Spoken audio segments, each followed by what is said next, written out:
એટલે આપણે આમ બધું માનીએ ખરા, પણ છતાં આપણી ઉપેક્ષા ઘણી બધી હોય છે.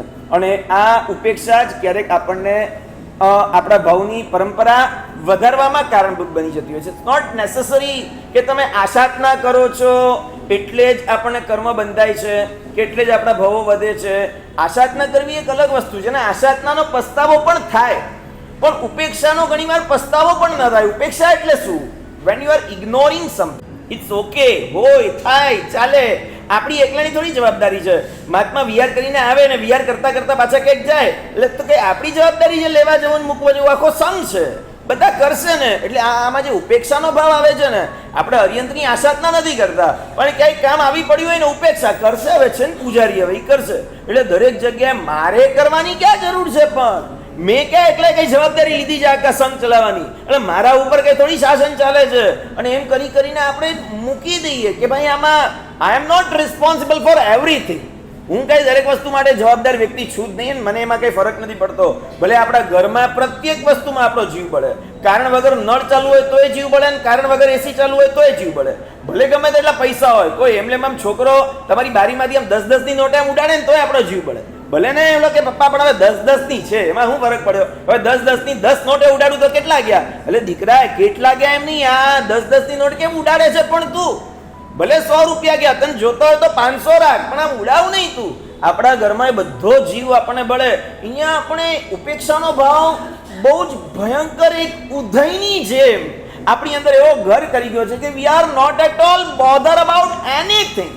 મારું વ્યાખ્યાન થઈ ગયું, મારી સામાયિક થઈ ગઈ, મારી પૂજા સચવાઈ ગઈ, મારું આંબેલ થઈ ગયું. એટલે આપણે એટલા બધા સેલ્ફિશ ને ઘણીવાર સ્વાર્થી થઈને આપણે આવીએ છીએ કે આપણને આપણી વ્યક્તિગત કંઈક આરાધના જે આપણા મગજમાં બેઠી છે તે, એના સિવાય આગળ પાછળ કોઈ ચીજમાં આપણને રસ જ નથી. જે થવું હોય તે થાય. હવે એમાં મારા પપ્પાનું શું જાય? જે થવું હોય થાય. હવે બધી કાંઈ હું કાંઈ બધાનું માથે લઈને ભરવું અને માથે લઈને જાવ તો હવે દેરાસરમાં દીવો ચાલુ છે. કોઈ કે અમે 3 વાગે ગયા હતા 3:30 પણ દેરાસરમાં છે ને ઓલા ભંડાર ઉપર હજી દીવો હતો. એટલે પણ દીવો હતો એમાં હું શું કરું? હતો તો હતો. હવે એ કઈ હું જાઉં 2 વાગે 2:30 વાગે દેરાસરમાં દીવો ચાલુ છે કે નહીં? પૂજન પતી ગયા પછી ઘણીવાર 2-2 3-3 કલાક સુધી માંડલાની આજુબાજુ દીવો ચાલતા જ હોય. પૂજન પતી ગયું 12 વાગે. હવે શું? હવે એ જ્યારે પણ આવે એના વ્યવસ્થાપકો કે પૂજારી એનો ટાઈમ આવે ત્યારે એ બધું સાફ કરવા આવે, એ જમવા ગયા હોય, પછી નિરાતે આવે આરામ કરીને. ત્યાં સુધી એ ઘીના દીવા બધા ચાલતા જ હોય. તો સાહેબ આ કોની દિવાળી? એટલે દિવાળી કોની? સંઘની. મારી થોડી દિવાળી. એ તો ભાઈ જે છે એ અમે નકરો ભરી દીધો, એટલે હવે જે ઘી બળે એ સંઘનું, અમે તો નકરો ભર્યો. એટલે આ બધી બાબતમાં આપણી જે ઉપેક્ષા હોય છે ને એ બહુ ખતરનાક હોય છે, એ બહુ ભયંકર હોય છે. આસાધના કરવા નથી જતા આપણે હરિયન પરમાત્માની, કે આપણે હરિયન પરમાત્મા માટે ગમે તેમ બોલતા હોઈએ કે એવું નહીં સાહેબ. એમાં તો દુઃખ થાય. પક્ષાલ કરતા કરતા કળશ અડી જાય ને તોય દુઃખ થાય છે કે કળશ અડી ગયો ભગવાનને. આ બધી નાનામાં નાની અવિધિનો અફસોસ છે, આસાધનાનો અફસોસ છે, પણ ઉપેક્ષાનો કોઈ અફસોસ જ નથી. એનું જ નામ ઉપેક્ષા, કે એનો કોઈ અફસોસ જ નહીં. તમે છોડી દો ઉપેક્ષા. તમે સાધુ સાધ્વી ભગવંતોની આસાધના નથી કરતા, પણ ઉપેક્ષા. એમની સાતા પૂછવા ન જવું, ખબર કાઢવા ન જવું, ગોચરી પાણી માટે લેવા મૂકવા ન જવું, વિહારમાં લેવા મૂકવા ન જવું, ખબર અંતર પૂછવા ન જવું, આ બધું શું કહેવાય? ઉપેક્ષા.